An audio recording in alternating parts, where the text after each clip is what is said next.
ಭಾರತ ದೇಶ ವಿವಿಧ ಸಂಸ್ಕೃತಿ, ಸಂಪ್ರದಾಯ, ಆಚಾರ, ವಿಚಾರ, ಧರ್ಮ, ದೇವರು, ಅವಧೂತರು, ಸಂತರು, ಮಹಾಂತರನ್ನು ಹೊಂದಿರುವ ವಿಶಿಷ್ಟ ಪರಂಪರೆಯನ್ನುಳ್ಳ ರಾಷ್ಟ್ರವಾಗಿದೆ. ಇಲ್ಲಿ ಧರ್ಮ, ದೇವರು, ಆಧ್ಯಾತ್ಮ ಹಲವರ ಉಸಿರು, ಜೀವನದ ಹಸಿರಾಗಿದೆ. ಇದರಿಂದಲೇ ಭಾರತ ವಿಶ್ವಕ್ಕೆ ಪರಿಚಿತವಾಗಿದ್ದು, ವಿಶೇಷವಾಗಿ ನೋಡಲು ಕಾರಣವಾಗಿದ್ದು. ಅಂತಹ ಅಚ್ಚರಿ ಮೂಡಿಸುವ ಅವಧೂತ ಪರಂಪರೆಯಲ್ಲಿ ರಾಯಚೂರು ಜಿಲ್ಲೆಯ ಮಸ್ಕಿ ತಾಲೂಕಿನ ಬಳಗಾನೂರು ಪಟ್ಟಣದಲ್ಲಿ ಸುಮಾರು 35ರಿಂದ 40 ವರ್ಷಗಳ ಹಿಂದೆ ಆಗಿ ಹೋದ ಪವಾಡೇಶ್ವರ, ಪವಾಡೆಪ್ಪ ಎಂದು ಕರೆಯಲ್ಪಡುವ ಮುತ್ಯಾರು ಒಬ್ಬರು. ಎಲ್ಲಿಂದ ಬಂದರು, ಅವರ ಹೆಸರೇನು ಎಂಬುದು ಇಲ್ಲಿನ ಜನರಿಗೆ ಅಷ್ಟಾಗಿ ತಿಳಿದಿಲ್ಲ. ಆದರೆ ಅವರ ಸಮಕಾಲೀನರು ಅವರು ಸಮಾಜ ಕಲ್ಯಾಣಕ್ಕಾಗಿ ಮಾಡಿದ ಪವಾಡಗಳ ಬಗ್ಗೆ ಹೇಳುತ್ತಾರೆ. ಅವರು ಜೀವಂತ ಸಮಾಧಿಯಾಗಿದ್ದಾರೆ. ಅವರು ಸಮಾಧಿಯಾದ ನಂತರ ಮಳೆಯಾಗದೆ ತೀವ್ರ ಬರಗಾಲ ಆವರಿಸಿತ್ತು.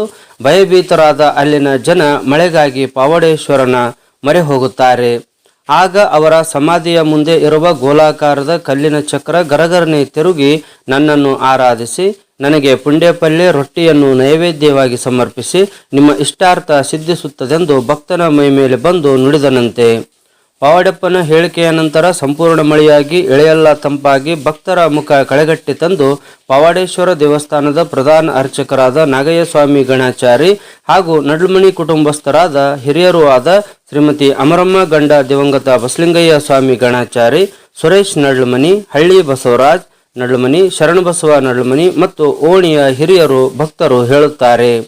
ಅಂದಿನಿಂದ ಭಕ್ತರು ಶ್ರಾವಣ ಮಾಸದಲ್ಲಿ ಊರಿನ ಸಕಲ ಭಕ್ತರಿಂದ ರೊಟ್ಟಿ ಸಂಗ್ರಹಿಸಿ ಪುಂಡೆಪಲ್ಯ ಮಾಡಿ ಅವರ ಗದ್ದುಗೆಗೆ ಪೂಜೆ ಸಲ್ಲಿಸಿ ಊರಿನ ಹಳ್ಳಕ್ಕೆ ತೆರಳಿ ನೆರೆದ ನೂರಾರು ಭಕ್ತಾದಿಗಳಿಗೆ ಸಜ್ಜೆ ರೊಟ್ಟಿ ಪುಂಡೆಪಲ್ಯ ನೀಡಿ ಪವಾಡೇಶ್ವರನ ಪರ್ವ ಮಾಡುವ ಮೂಲಕ ಮಳೆ ಯಾವಾಗ ಬರುತ್ತದೆ, ಬೆಳೆ ಹೇಗಿರುತ್ತದೆಂದು ಮೈ ತುಂಬಿದ ಅರ್ಚಕರನ್ನು ಕೇಳಿ ಜನ ಉತ್ತರವನ್ನು ಪಡೆಯುತ್ತಾರೆ.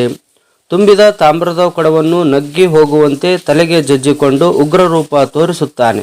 ಈ ಆಕ್ರೋಶಕ್ಕೆ ಕಾರಣವೇನೆಂದು ಭಕ್ತರು ಕೇಳಲು ಭಕ್ತರಿಂದಾದ ಲೋಪ, ಅವರು ಮಾಡಬೇಕಾದ ಕಾರ್ಯದ ಬಗ್ಗೆ, ಮಳೆ ಬೆಳೆಯ ಬಗ್ಗೆ ಹೇಳಿ ಭಕ್ತರನ್ನು ಎಚ್ಚರಿಸುವ ಮತ್ತು ನಿಮ್ಮ ರಕ್ಷಣೆಗೆ ನಾನಿದ್ದೇನೆಂಬ ಅಭಯವನ್ನು ನೀಡುವ ಪದ್ಧತಿ ಕಳೆದ 31 ವರ್ಷದಿಂದ ನಡೆದು ಬಂದಿದೆ.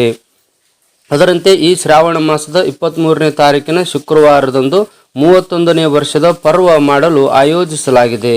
ಸಕಲ ಭಕ್ತರು ತನು ಮನ ಧನಾದಿಗಳಿಂದ ಸೇವೆ ಸಲ್ಲಿಸಿ ಪವಾಡೇಶ್ವರನ ಕೃಪೆಗೆ ಪಾತ್ರರಾಗಬೇಕೆಂದು ಅರ್ಚಕರು ಭಕ್ತರಿಗೆ ಕರೆ ಕೊಟ್ಟಿದ್ದಾರೆ.